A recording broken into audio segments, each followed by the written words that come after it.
Okay, Doctor, live, we can begin. Good evening. I am Dr. Omkar Swami on behalf of MQ Pharmaceuticals Limited. Welcome you all in this skill enhancement workshop in collaboration with DASIL. At the onset, I would like to extend my sincere thanks towards DASIL who give us an opportunity to collaborate such an interesting workshop. And we at MQ look forward for these kind of programs in future as well. Dear friends, today we will be having a very interesting session with a participant of two eminent faculty across the globe who will be taking us through on the management of facial scar. It gives me an immense pleasure to welcome our course director, Dr. T. Salim sir, who will be conducting this program this evening. At the same time, I also take an opportunity to welcome Professor Dr. Michael H. Gold sir, who will be speaking on one important topic today evening. So as I mentioned, Dr. T. Salim sir would be our course director, and he will be also presenting on one topic of surgical methods and combination in facial scar management. Sir is senior consultant and clinical head at Cutis Institute of Dermatology and Aesthetic Science at Calicut, India.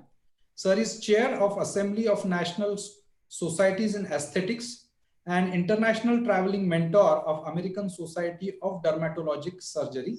Sir has been a Congress president of 8th DASIL World Congress, which was held in 2019 at Goa, and national vice president of Association of Cutaneous Surgeons in India from 2014 to 2016. Sir has been a national coordinator for IADWEL SIG dermatosurgery for 2014 to 2017 and a past president of IADWEL Kerala chapter for 2016 and 18. Sir has been an associate editor of a prestigious Journal of Cutaneous and Aesthetic Surgery. So thank you very much, sir, accepting our invitation and being a course director for this program. And I look forward under your directorship that this event will be a wonderful, and I look forward for your interesting session and focused discussion. Thank you very much. And I hand over this session to you and beg everybody's pardon. Thank you very much. You're welcome, Dr. Omkar. Good evening, my dear friends.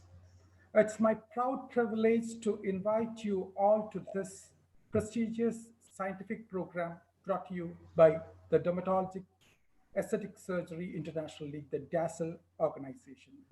For those of you who doesn't know about DASL, DASL is a non-profit organization just committed to spread the knowledge in aesthetic dermatology and dermatologic surgery all around the globe. And there have been 8 international world congresses happening over the past 8 years, and of which the last one was in Goa, India, where I was one of the honorary Congress presidents. So now coming to the program per se, we would like to deal different aspects of facial scars, especially more towards the acne-based scars, because most of the dermatologists are dealing with the acne-based scars. So we do have the founder president of DASL and one of the prestigious speakers who is an authority on energy-based devices and lasers, Dr. Michael Gold, here to deliver the best and what is the current strategies and current scenarios in energy-based devices and lasers in the management of facial scars. He has done a lot of original works and has been one of the instrumental person in starting this particular DASL organization, as well as promoting and providing various treatment protocols in various laser devices and the energy-based devices, and per se in the scar management. And he would be dealing with the energy-based devices, and further from my side, I would be dealing with the surgical management without touching much upon the energy-based devices, and in the management of facial scars with a special relevance to acne scars. So this is how we are planning to go about, and after which we would have a question and answer session where you would be able to get the best possible queries cleared by Dr. Michael Gold and myself here. Now I invite Dr. Michael to start a deliberation on lasers for facial scars. Over to you, Dr. Michael. Thank you, thank you, thank you, thank you. Welcome everybody, and good evening in India. It's very early here in Nashville. If you hear puppies barking, I have two puppies. I am at home. It's Saturday. I'm not working in the office, so I apologize for that. I want to thank Dr. Swami and Dr. Salim for their introductions. And yes, Dr. Salim mentioned DAZZLE. DAZZLE is a international dermatologic, aesthetic surgeons, plastic surgeons. We are interested in teaching and sharing knowledge. Just as a side, and we'll get you the information, on June 20th, we're going to be having an international webinar for an hour and a half on COVID and post-COVID and what's going on with that. So we'll get everybody that information. And then last summer in Delhi, DAZZLE has a SCAR initiative program, and we had our first ever SCAR initiative program in Delhi. And because of COVID, we are going to have the second one, July 11th and 12th, and it'll be a virtual meeting. And again, we'll get everybody the information that's on this call that we can do. I also want to thank MCure for their support, and I want to thank DocMode for their support for what we do here with DAZZLE. And again, the DAZZLE is a nonprofit, and our sole mission is to teach. So with that, I'm going to start, if my slides would actually move. Okay. So again, I do a lot of teaching, and that's good. And again, I want to thank MCure for this. And I want to talk about scars in the next 20 minutes or so, and how I always look at them and what I think of, especially with facial scars and how we approach it. So whenever kind of scar we deal with, there are lots of issues and lots of challenges that face us. And how do we approach the patient? What do we offer the patient? How we can best treat them? So I always like to start with this, and I know Salim has probably seen some of these slides. So it's interesting. As dermatologists, I'm very anti-tattoos, but this is a scar, and you see the patient did not want to have any more surgical procedures or any lasers or anything to do that. So just by putting a beautiful tattoo on, if that's your thing, I think that helps. Again, these are just some examples of people that have scars that didn't like their scars, and then went into things. So this is actually a scar that went all the way down here, and you can see the result. I think that's pretty nice. And then this is my favorite one. So if you like Star Wars, you can always do something like that. So I have been involved with scars for a long time, and this is actually a paper that I was part of in 2002, I think it was, when we came out with the International Scar Guidelines in the Plastic and Reconstructive Surgery Journal, and we went over the different things. So in 2002, the only lasers really that were being used for the scars were CO2 and argon. And obviously we don't use argon lasers anymore. We still do CO2, but in a completely different way. So in 2014, a group of us went back and started looking at the guidelines, and we published in Dermatologic Surgery a two-part review article on the best approaches at that time. And again, at that time in 2014, there was not the kind of devices that we have now. So when I have my free time in the next whatever, I'm going to try to do the third version of this because I think it's important. So when we look at what we have as far as lasers, you know, we have moved into the world of pulse dye lasers or IPL lasers or IPL devices, which can be used for certain scars. Fractional lasers have become really, really important. We also have picosecond lasers, and they work in certain scar conditions. And I'm going to try to show you some of these before. So this is pulse dye. So pulse dye has been around for a long time. We know that it is a vascular laser. It targets and looks for the redness and the dilated blood vessels. And again, over time, we can shrink and make scars better by just cutting off the excess blood supply to these scars. Again, we can use lots of different kinds of things that have been used. And again, here's a patient who had a stump from where they had surgical removal, and there was a lot of hair. And so again, we treated that person with hair. This is a picosecond laser for a traumatic scar, post-tattoo traumatic scar. And you can see the results here. And we can use picosecond lasers for different things. There have been lots of papers written over the years on preventing what to do and how to use pulse dye laser. Again, pulse dye laser can be used, and I'm going to show you a study later where we combine pulse dye and ablative CO2, which I think for me is my #1 go-to for bad scars. But this is, again, a patient that just had pulse dye laser. It's better, but we can even do better now as well. This little boy had pulse dye and non-ablative fractional lasers. So again, combination therapy seems to be a really nice way to consider when you're using your devices. So non-ablative fractional lasers, this is a atrophic scar, and one of the things we know about the fractional lasers in general is we can use them in a series, especially the non-ablative, in a series of treatments to treat both hypertrophic and non-ablative and atrophic scars. So here you see here, again, this is a really important slide to illustrate some of the points of fractional lasers. When they were developed, we didn't understand all that we now know. So if you look at the before, not only is there hypertrophic and red, there's also hypopigmented and flat. And as you see in the post-treatment of this patient, you're able to get both of those indications taken care of. So one of the things that we've learned is that not only can we make the scars better, but fractional lasers also help with on occasion, they help with this hypopigmentation problem that we see in scars. This is a hypertrophic acne scar patient, again, treated with non-ablative, another non-ablative. And then we get into the ablative stuff.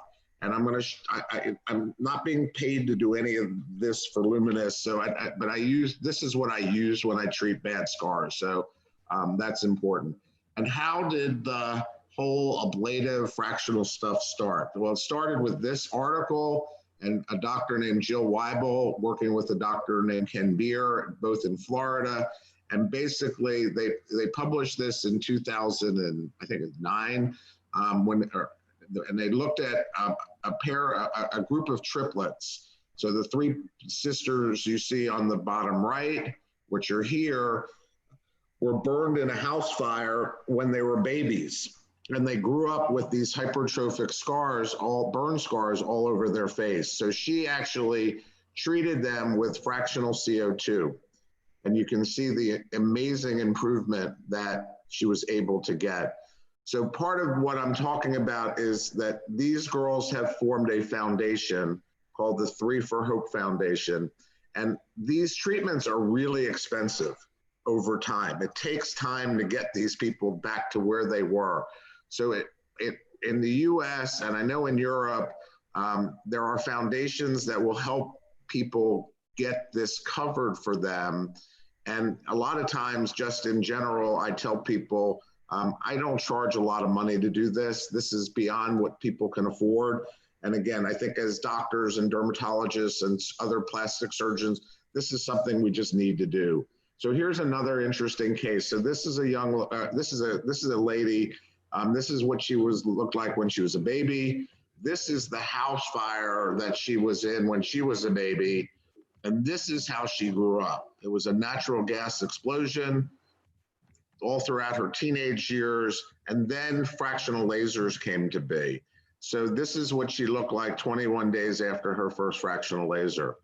All of these girls were treated by her foundation, which is called Angel Faces here in the US.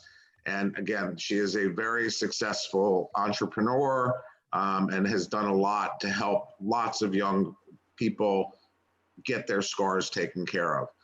probably the most famous case that has ever been reported is Katie Piper, who was a British Broadcasting Company journalist and a model. And if you look at this slide, this is Katie Piper here. This is her boyfriend's best friend coming up to her, throwing sulfuric acid on her, lighting her on fire, and then he ran away. And this is what she looked like in the hospital after debridement. And basically, one of the things that we learned from Katie is we could treat the scarring that she had with ablative fractional lasers, but also we had contractures, and lots of contractures you see here. And again, when you do the fractional CO2 lasers the right way, we can make huge improvements in the contractures of the patients, which allows them to function better. So that's all very important. And again, what we think about and what we do with our lasers all the time now. Again, you can see the improvements here. And this was a slide from a long time ago, but it says, and it was done by Matteo Clementoni in Milan, Italy. And it says, hello, Matteo, I have a new face. It looks fantastic. Thank you, Katie. They now have this is in the United Kingdom, they now have an entire rehabilitation center, burn center, that was set up by the Katie Piper Foundation. And basically takes care of the patients. And then they spend a lot of time doing education and support, again, and supporting people that need this treated. And that's what Katie looks like now. But you still can see the remnants on her face and on her chest of her scarring. So if you know me, I spend a lot of time in China. Not now, but I haven't been there in a while, but I hope to get back to visit you guys, and I hope to get back to visit China soon. But I work with an amazing couple groups of people, and one in Changsha, China, Dr. Tan Jun and Dr. Wang Hu-Wai. And we have published a lot on fractional CO2, not only in this paper was on photo aging.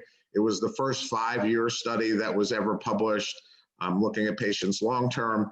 And then again, we've looked at ultra pulse CO2 in taking care of our Chinese colleagues, our patients. So all of these are just patients that I work with these people on.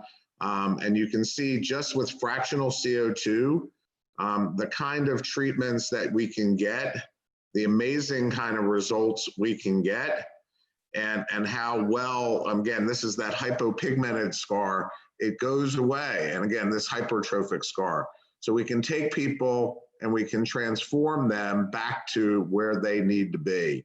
So again, I'm very honored to be working with this group and doing the kind of work that we've done over the years. So this is a patient you see here. This is after treatment. We transform lives, and even after surgical procedures, we do that. But again, I think we start talking about the contractures and what we're able to do to make these patients function better in society. Again, different kind of results, different things. And this is not an unusual picture. I get there to the hospital at like 8 o'clock in the morning, and we'll leave about 8 o'clock at night, and we'll just treat and treat and treat and treat and treat. And so I've nicknamed Dr. Tan.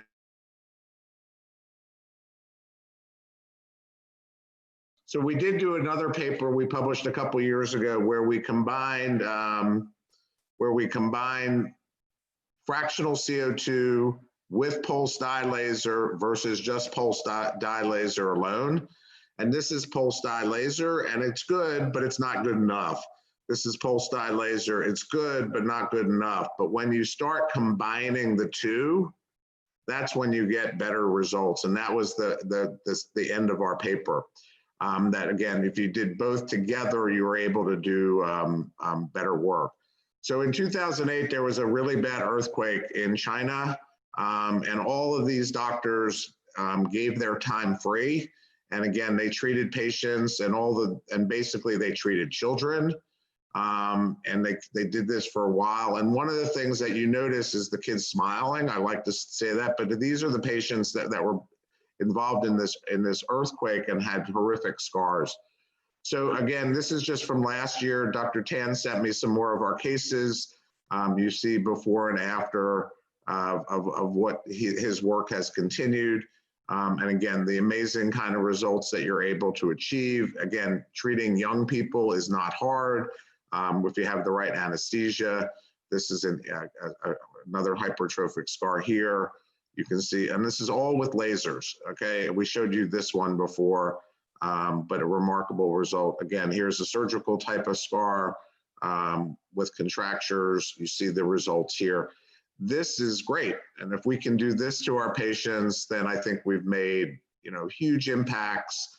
I showed you the beginning of this. This is more of this young boy, again, older individual with a burn scar.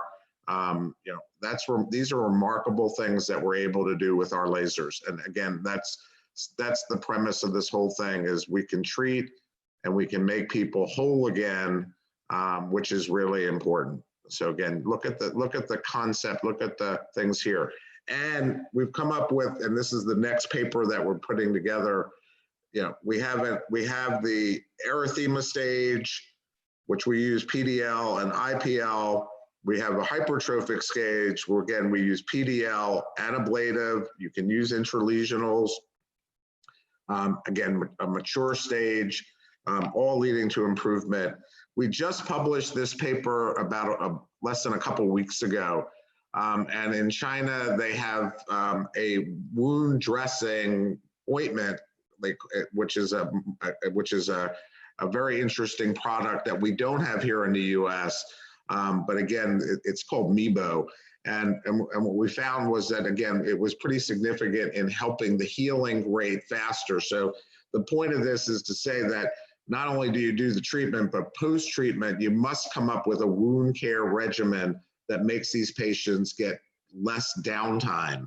And again, that's something that we're working hard with. In the US, we have what's called the Wounded Warrior Project. These are the service people that have been injured.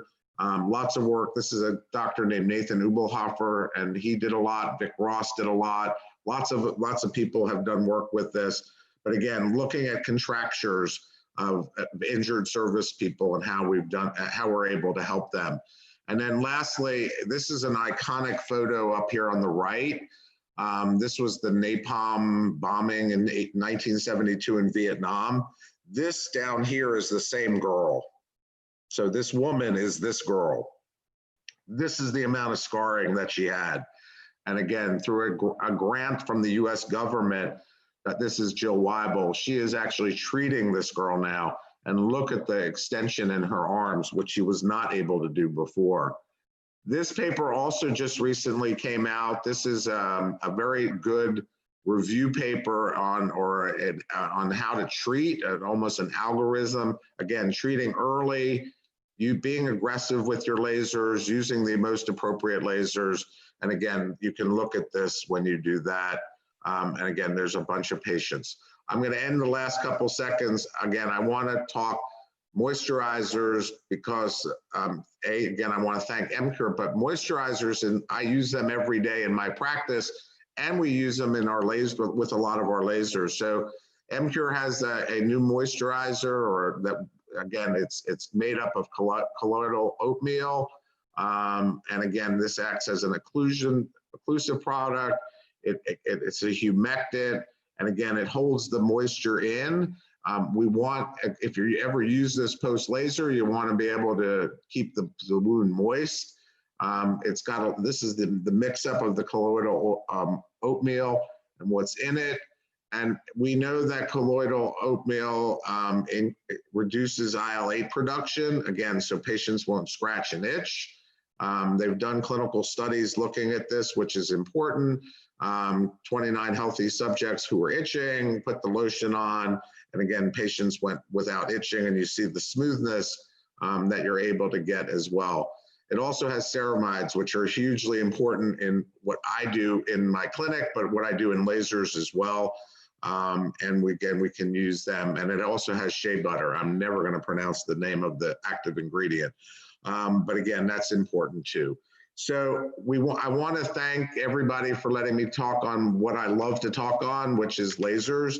I want to thank again MCure, Doc Mode, Dr. Swami and Dr. Salim for letting me do this.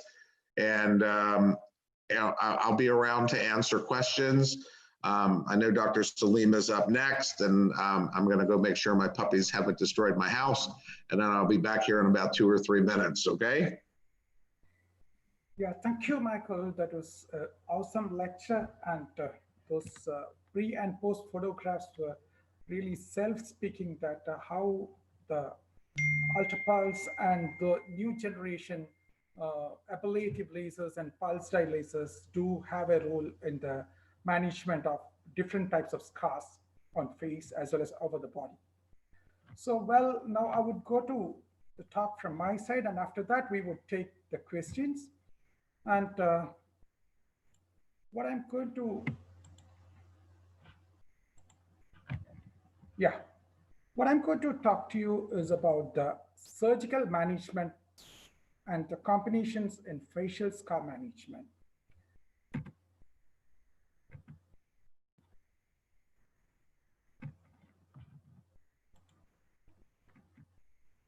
Yeah, now coming to the scars over the face, it can be either an acne scar, the burn scar, surgical scars, traumatic scars.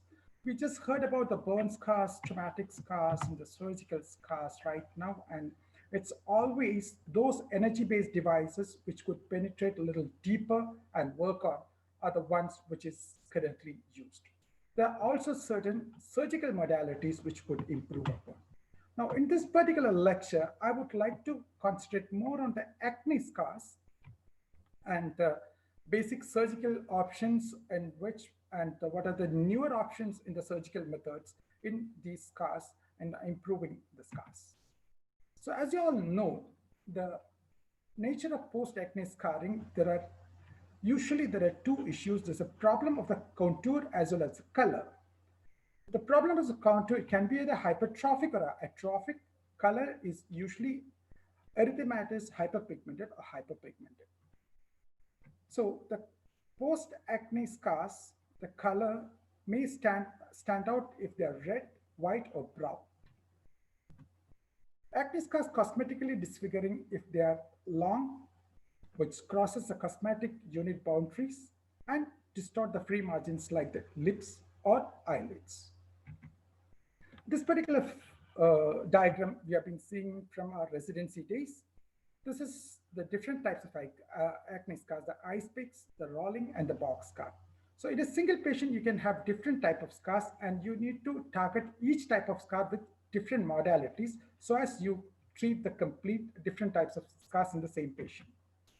So this is the grading which is being used widely nowadays. This is the Goodman and Barron post-acne scarring classification. It's a global scarring grading system where you have 4 different grades, right from macular to mild to moderate to severe, which involves all types of scarring. It's just looking at how bad the scarring is, and this is the one which we use while treating and for grading the improvement.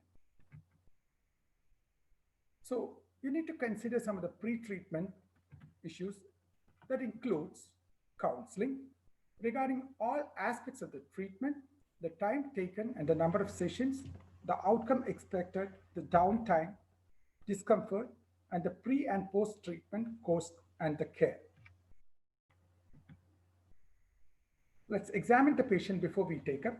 Assess the scar, the type of the scar, the extent of the scar, the tendency for pigmentation and keloidal formation. You need to do a stretch test. A simple stretch is stretching the skin. If the scar improves, that is an ideal case for the energy-based devices or a resurfacing techniques. Whereas if it doesn't improve even on stretching, there is some of the surgical modalities like your punch techniques and something should be included in your combination methods. So these are some of the individual treatment options for different types of scars, the ice pick scars, box scars, rolling scars, and the hypertrophic and keloidal scars. So when you come to the acne scar management, it's a combination of different options, like mainly the resurfacing techniques with your ablative, non-ablative lasers and your vascular-based lasers. And also simple techniques like your chemical peels, microneedling, tissue augmentation techniques, and also the surgical methods like the subcision punch techniques, uh, elliptical excisions, punch elevation, dermal graftings, etc. So I'm going to deal with this particular topic of the surgical management options. So let's go into the subcision. Subcision is an effective and cost-effective surgical treatment option in the management of facial scarring and aging. We do have something called a bi-level subcision, which we have published, and this improves the scarring significantly and minimizes the number of sessions. So, subcutaneous incisionless surgery is a surgical intervention to treat a variety of depressions and atrophic scars and depressed scars and the wrinkles. The procedure acts by releasing the fibrotic bands, pulls down overlying tissue, creating a depression. So this is something like this. You do the mechanism of scar improvement in the subcision is like, it releases the fibrotic bands and organizes a blood flow, and then there is a connective tissue formation in this particular dermal pocket. So the depressed scar would be lifted by releasing action of the procedure as connective tissue and then forms a course of normal wound healing. This can be used for a simple subcision, the hypodermic needles and the no-cord needles. This is a no-cord needle with a blade-like structure over the distal end. So you insert it, and the orientation of the no-cord needle during the subcision should be horizontal. Individual scars should be treated using separate multiple puncture sites because you're looking at individual scars, we are going at a superficial level. Care should be taken to avoid preauricular, temporal, and mandibular areas in order to avoid injuries to the facial nerve and the major vessels. When the multiple scars are undermined, the most dependent area should be done first, and further you go to the other areas. Now coming to the bi-level subcision, it's a novel technique of releasing the fibrous band under each scars as well as at the dermal level, and the full plane subcision at a lower dermal level or a subcuticle level so as to bring an overall tissue tightening and neocollagenization. Each individual scars improved along with the overall tissue tightening, and because you do the subcision at two different levels. So it is always done under a tumescent anesthesia. When you do a tumescent anesthesia, all your vascular structure will sink, and further you have a better plane to do your subcision without causing any vascular or neurovascular injury. So you do your anesthesia, the tumescent anesthesia. Further, the initial first level subcision is done at this particular level, and the next level is done in the upper subcuticular level. So this is going to be a full plane subcision, whereas this is only under the each scars. So this is what you expect, and you expect hematoma over this particular area. And once it heals with a better improvement, good the tissue tightening as well as improvement in the scars. So you can use, if it is over simple acne scars, you can either use a no-cord needle initially as well as bifid cannulas. I'll come to the cannula subcision. Cannula subcision is done because you need to have a blunt subcision. So this is how you do. This is a deeper level subcision. You're going through and through.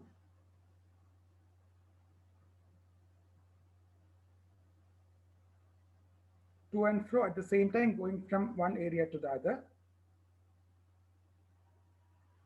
You're making a full plane subcision all over.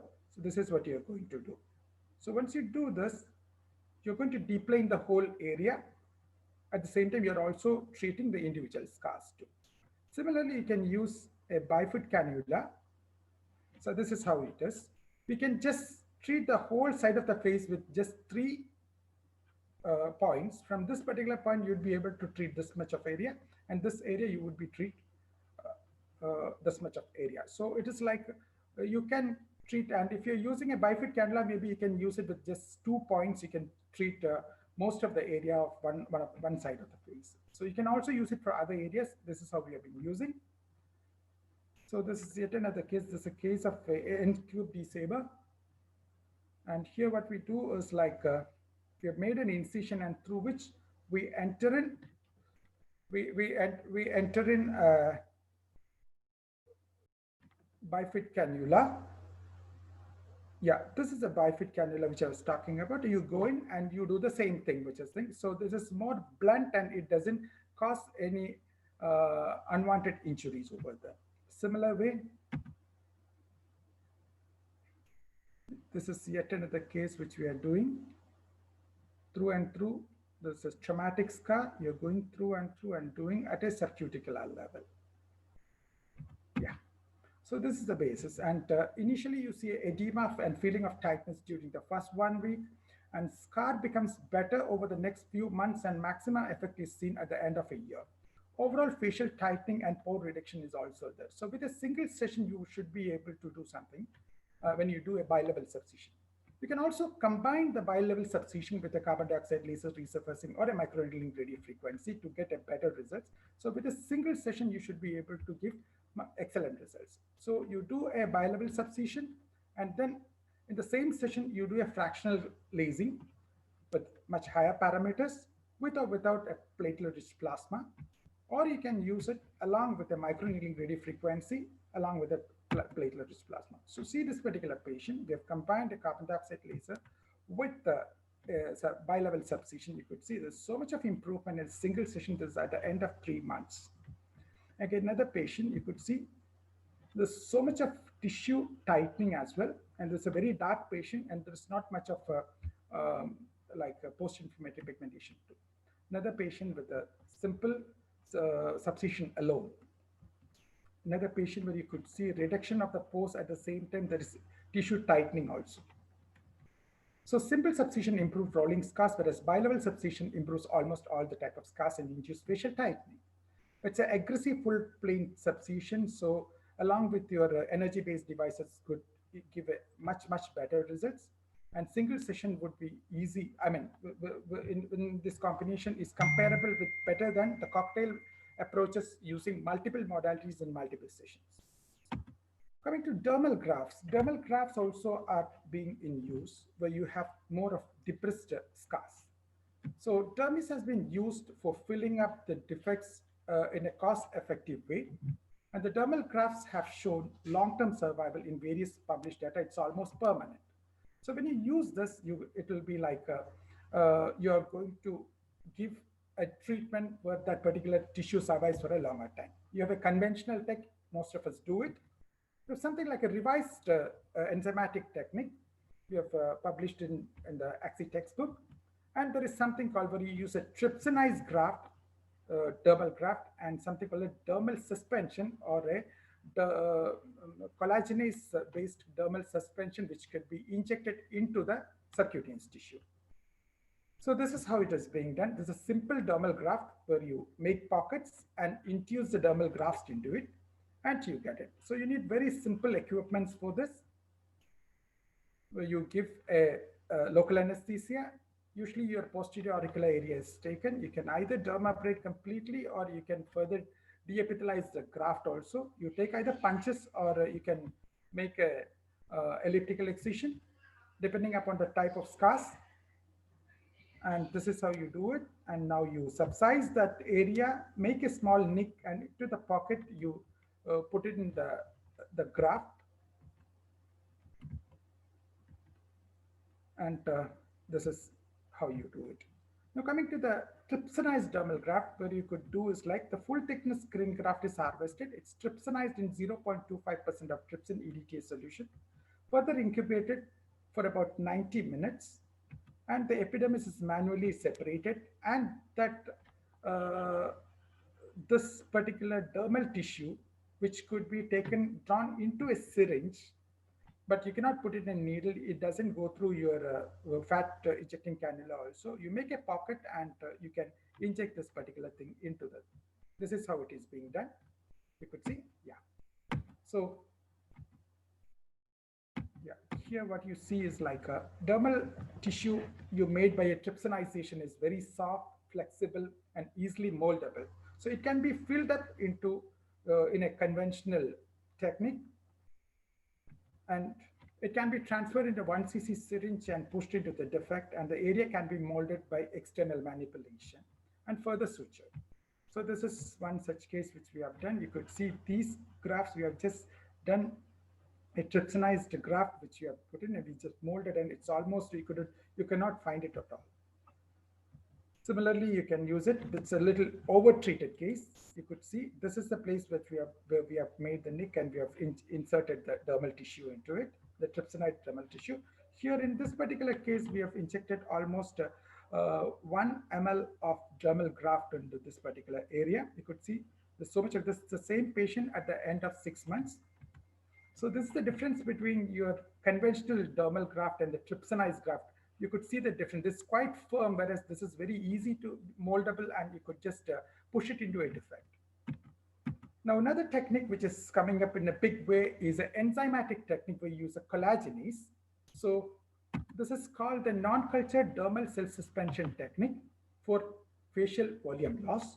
What is being done is like you remove the epidermis by a motorized dermabrader, and there is a publication which has already been published from the All India Institute, and we have also done a few cases. So after this excision of the elliptical biopsy, this is further minced, the dermal tissue is minced and further added into, transferred into a tube containing the collagenase and further incubated in an anaerobic incubator for about overnight.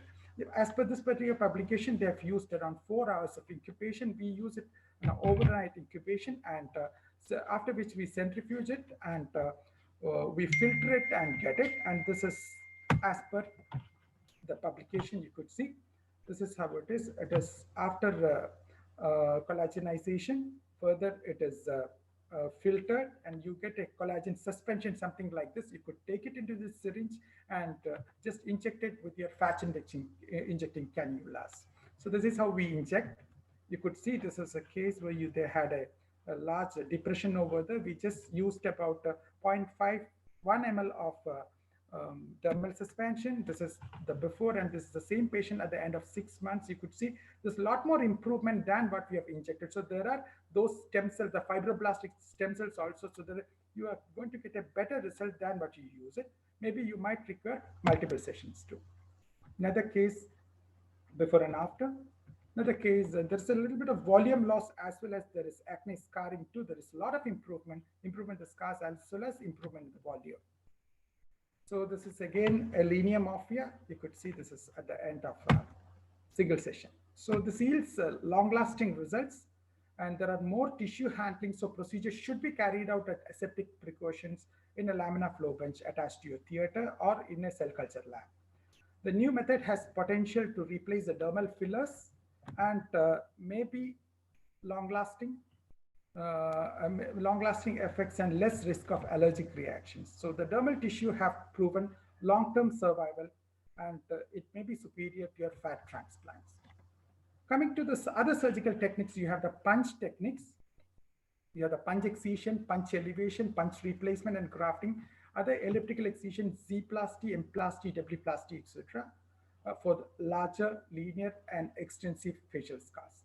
So of which punch, excision, and suturing is something which is usually done. So this is how it is being done.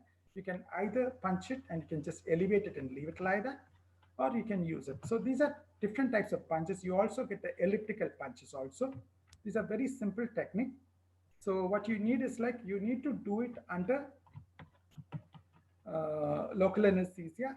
If it is if you use a circular punches, you need to give a pressure in a perpendicular to your RSTLs and then do it so that you get an ellipse.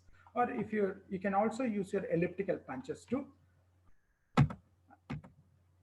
So this is how you do it. So you could see these are the kind of results. Here we haven't used any energy-based devices. You could see all these scars. We have just done punch excision and simple sutures with two level closures.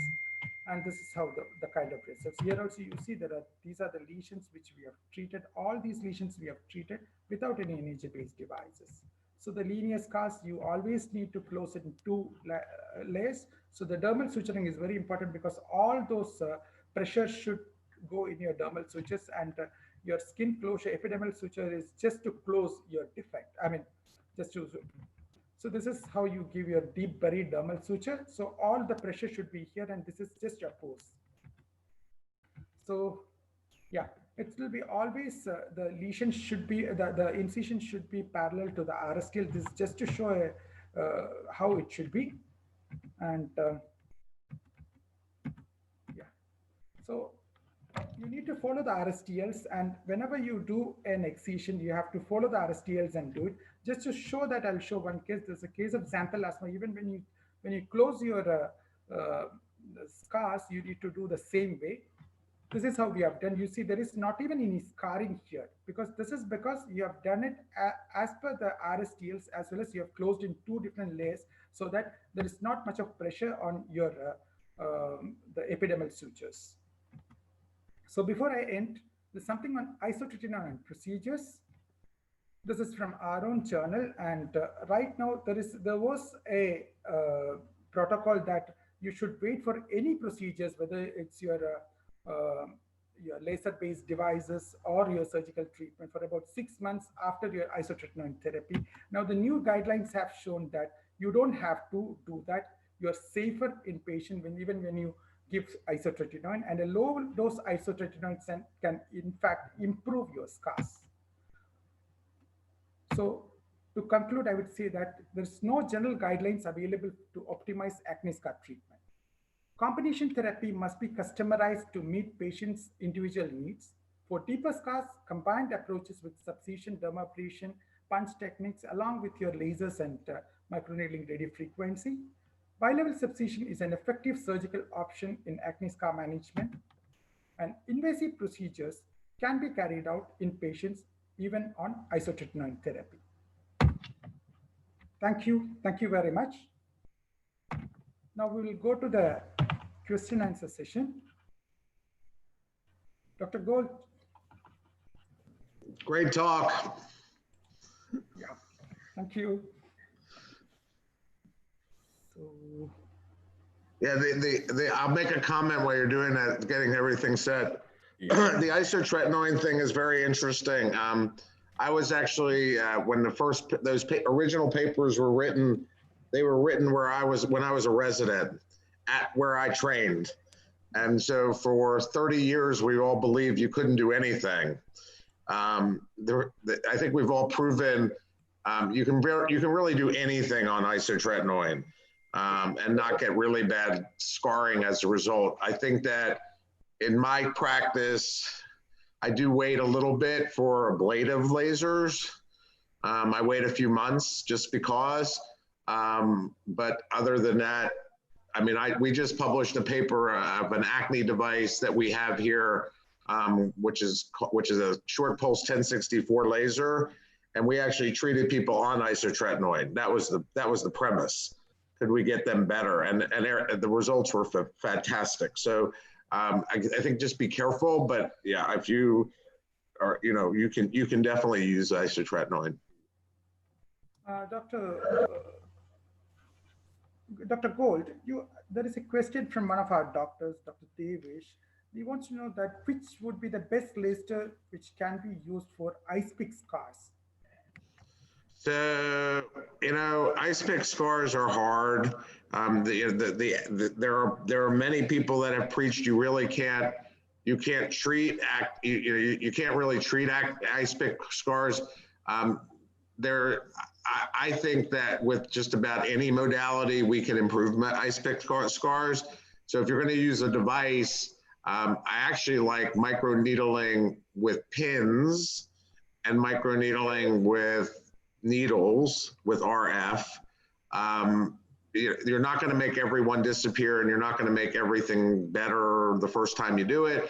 But I've actually published there was a device a long time ago called eMatrix, which was the original microneedling pin device with RF. and half the patients we treated had ice pick scars. So I think that if you're going to use a device, I would do those over everything else. And, you know, I think what you were showing with subcision, I think subcision is also a great idea with devices later on. You got to loosen up the skin, and you've got to be able to then smooth it out over time. Yeah, that's great. And Dr. Smita wants to know whether you prefer a punch elevation of subcision.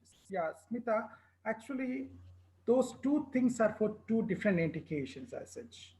Punch elevation or the punch techniques are used when you do a stretch test, and if it is not stretching out, you need to cut it off and either close it, or you need to, if the surface is good, you can do an elevation. But when you do a punch elevation, you have to always combine it with an ablative, resurfacing technique, so that the ring marks of those elevated punches should be cleared off. So subcision, the bilevel subcision, definitely you can use it when there is more of tissue sagging and a lot of scarring on that part. But when there are box scars sort of a thing, you need to use your punch techniques or excision technique. And yes, Dr. Gold, there is another question on what are the various management strategies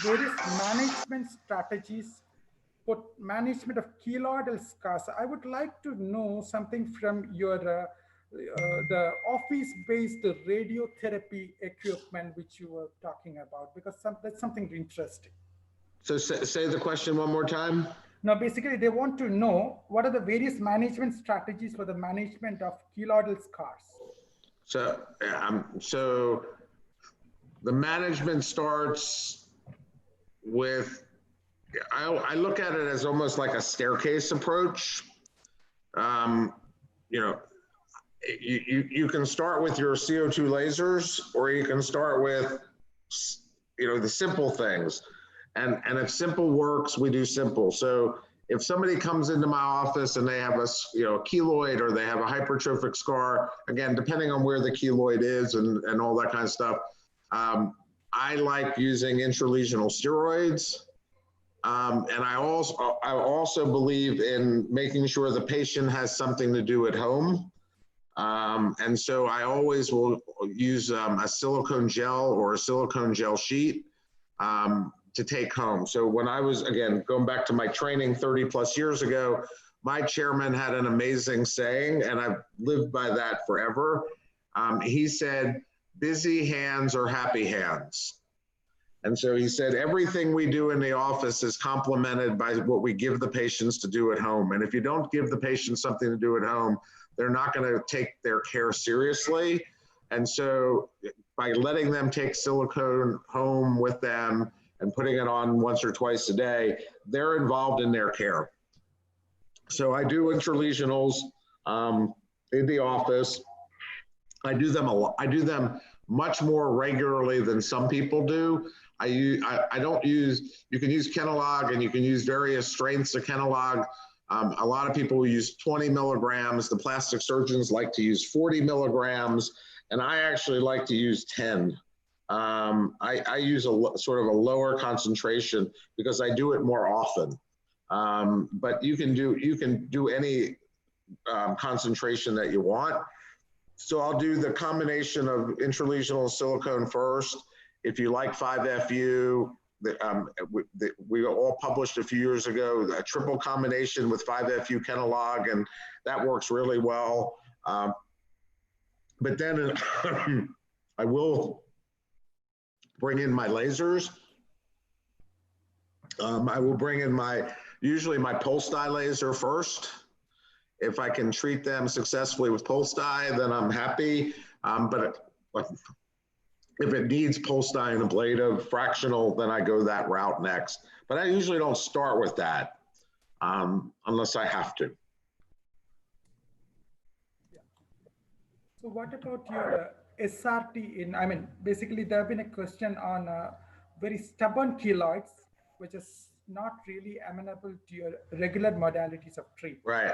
All right. So again, what I do, which you probably can't do in India as easily, We have a device in the U.S. which I didn't cover, which is called it's a company named Census Healthcare, and they make a device called SRT, or superficial radiation therapy. So one of my rooms in my clinic is lead lined. That's where the device is kept. So we will excise the keloid, or I'll have if I can't excise it because of the size, I'll have a plastic surgeon excise it. And then 3 consecutive days after the excision, we do superficial radiation therapy. And we have published on this as well here in the US, that we have taken the recurrence rate, which are from surgery. If you do surgery in keloids, it's about a 70–80% recurrence rate if you do nothing else. If you do radiation by itself, it's still 50 or 60%.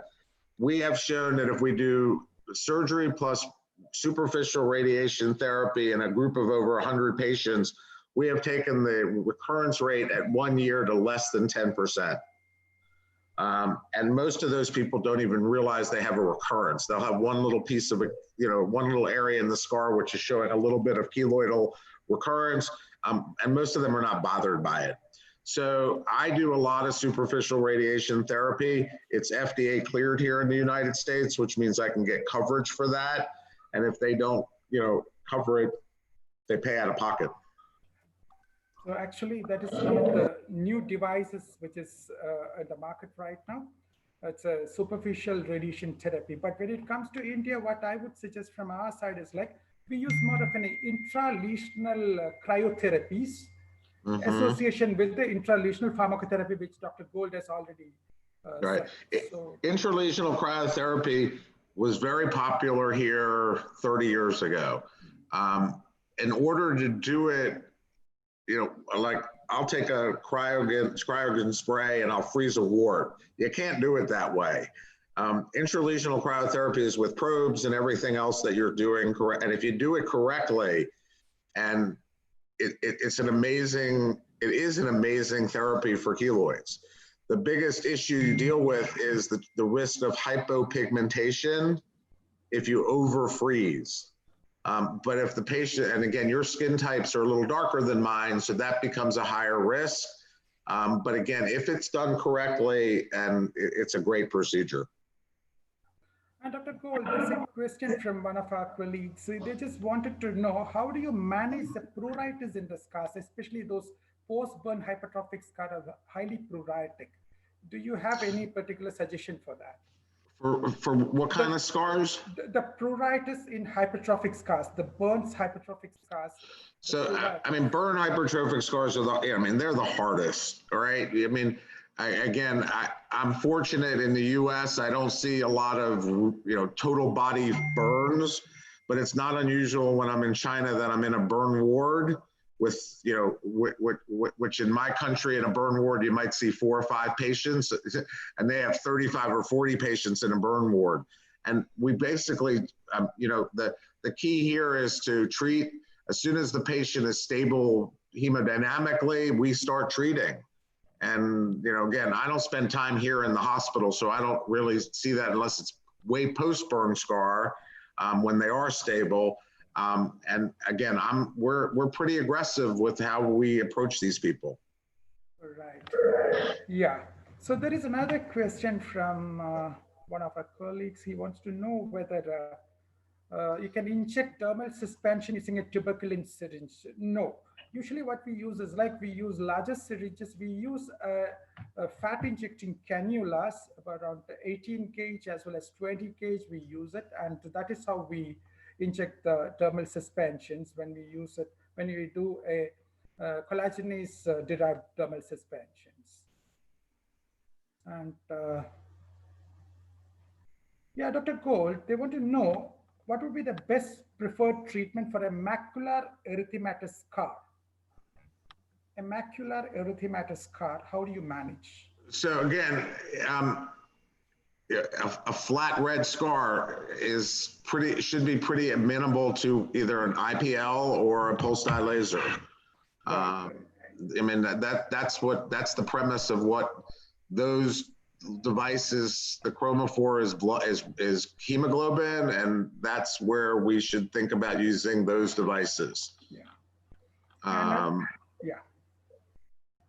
There's another question where you've shown wonderful results with the ultrapulse and the pulse dye and the various combination of those. And they just wanted to know what would be the, time gap between each sessions when you use an ultrapulse, as well as what is the total time duration taken for a reasonable improvement in these patients. So again, depends on how bad it is. I hope I see improvement after my first treatment. We try, again, depending on the type of scarring we're dealing with, where it is on the body, you can get improvements in the first treatment. But I'm a realist, so I explain to my patients that this is work over time. We treat, we'll bring them back a month or two later, usually a few months later, and treat again. And again, the wound healing process takes time. So we're creating new wounds, and we have to let them heal. But some of those patients had 2, 3, or 4 sessions to get where they were, and I think for most patients, I tell them it takes 3 or 4 sessions. And if I get better faster, then that's better for the patient. And do you see a functional improvement first or a cosmetic improvement? So I think you see, the cosmetic improvement you see pretty quickly. Okay. When we have the contractures, we're spending a little more effort on the contracture part. And again, I think that goes right along with it. So if we're treating somebody and they can't, if they can't raise up their neck, usually within a few days, they raise up their neck. Fine. So there's another question on the complications of bilevel subcision. So when it comes to the bilevel subcision, definitely there are complications if you don't do it properly. There are a lot of vital structures over there. That's why I told you, you need to have a good chimicine anesthesia given. The approach is that all your neurovascular bundle goes down, and there's a lot of space to play around. So you need to work on that and try to avoid the areas where your major nerves comes through. So this is how you do it. There can be the immediate complications can be a lot of hematoma. That edema can last for a very long time. It shouldn't get infected. And any of the neurovascular complications, if you really go beyond that level where you are really supposed to go. And Dr. Gold, something on do you really use a laser assisted drug delivery in these particular cases? How far it's useful in your regular case apart from your intralesional therapies?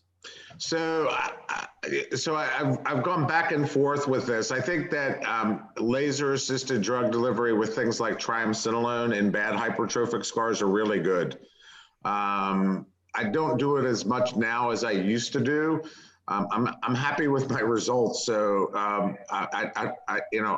but if you like doing laser assisted drug delivery with scars, using 5-FU or using triamcinolone I think is a good idea. To me, again, I'm older now. There's costs involved with all this, and most of it I'm giving away. And so 5-FU is expensive, at least here. Triamcinolone's not. So I would pick triamcinolone if I did it, and I do it every so often. Usually not on the first treatment. If I had it added on, I'll add it on depending on how the patient responds. Michael, in India, 5-FU is much cheaper than triamcinolone 40 milligram. Oh, really? Opposite here.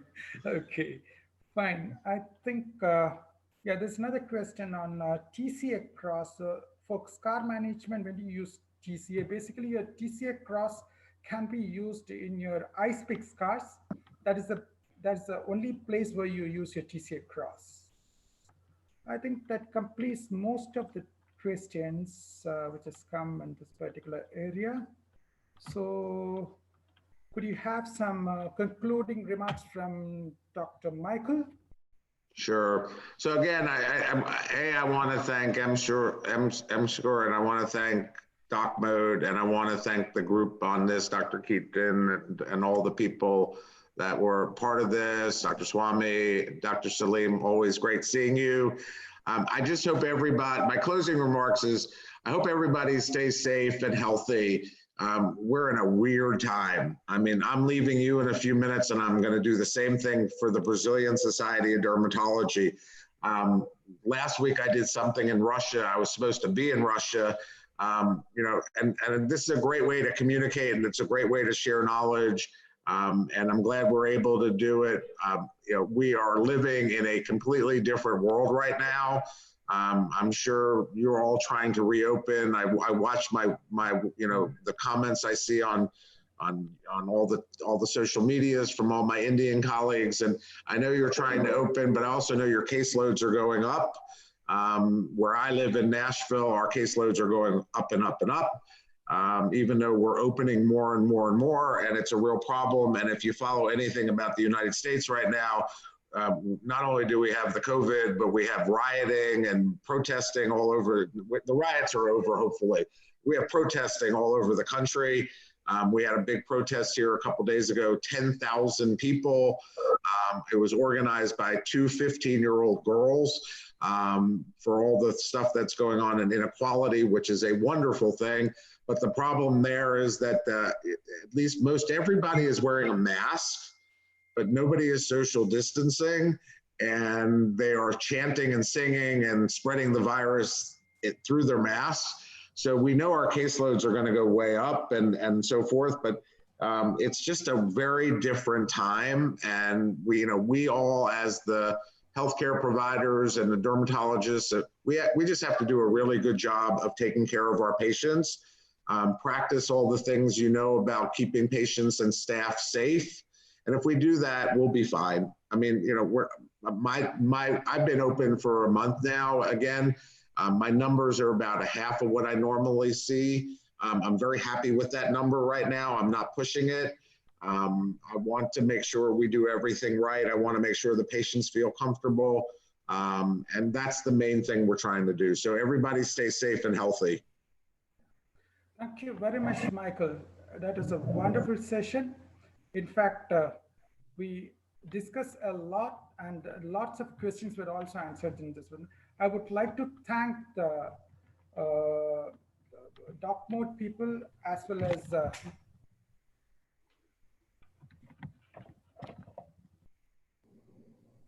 I would like to thank the doc mode people, as well as the pharmaceuticals for bringing down this particular program to the Indian society, because DASL is one organization which I was a part of DASL for the last 8 years. I should say that I've learned a lot and lots, and we have been faculty for various DASL events also. Now we are going ahead with one of the SCAR symposium from DASL, which is going to happen the next month, which is, it's again a virtual congress.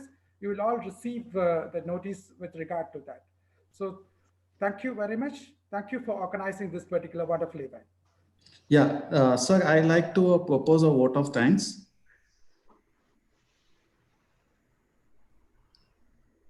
Yeah. We hear you. Yeah. So on behalf of MCure, we wish to thank both of you for this wonderful and illuminating webinar. Thank you, sir, both of you, for your precious time. And I'll also want to thank the audience for attending this webinar and engaging us. So this webinar is brought to you by MQTix, a division of MCure Pharmaceuticals. So we salute the medical fraternity for saving everyone's life at this hour. And as a gesture, we like to play a song which is dedicated to the medical fraternity. So I'll just take 1 minute to play the song, which is from an Indian singer.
Yeah.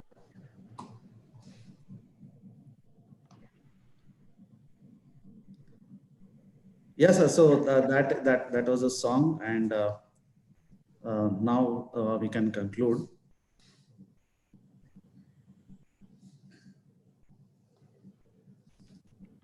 Sir, you can unmute. Dr. Onkar, you can unmute.